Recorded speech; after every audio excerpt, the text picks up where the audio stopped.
একটা কবিতা আমার খুব পছন্দ হলো, যেটা হচ্ছে সবাই তো প্রচণ্ডভাবে বলে ভালোবাসতে হবে ভালোবাসতে হবে, এবং ভালোবাসা খুব জরুরি। আমার মনে হয় ভালোবাসার থেকেও আমার মনে হয় বিশ্বাস, কর্তব্য, রেসপেক্টটা খুব জরুরি। তো সম্মান না থাকে সেখানে ভালোবাসা থাকে না। আর হচ্ছে কর্তব্য, সবচেয়ে বড় কথা কর্তব্য। মানে বিয়ে করলাম তো সবাই একটা কর্তব্য আছে, মানে আমার মনে হয় উভয়, একটা ছেলে একটা মেয়ে।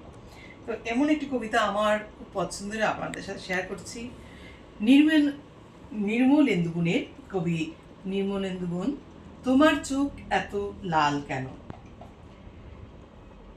আমি বলছি না ভালোবাসতেই হবে, আমি চাই কেউ একজন আমার জন্য অপেক্ষা করুক, শুধু ঘরের ভেতর থেকে দরজা খুলে দেবার জন্য।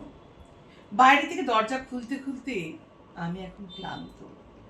আমি বলছি না ভালোবাসতেই হবে, আমি চাই কেউ আমাকে খেতে দিক। আমি হাত পাখা নিয়ে কাউকে আমার পাশে বসে থাকতে বলছি না। আমি জানি এই ইলেকট্রিকের যুগে নারীকে মুক্তি দিয়েছে স্বামীর সেবার দায় থেকে।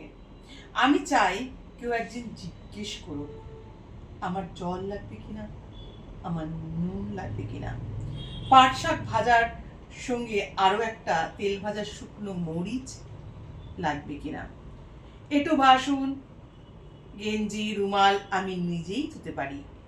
আমি বলছি না ভালোবাসতেই হবে, আমি চাই কেউ একজন ভিতর থেকে আমার দরজা খুলে দিক, কেউ আমাকে কিছু খেতে বলুক, কামনা বাসনার সঙ্গী না হোক, কেউ অন্তত আমাকে জিজ্ঞেস করুক, তোমার চোখ এত লাল কেন?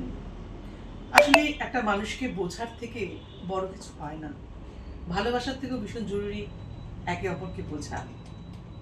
নমস্কার।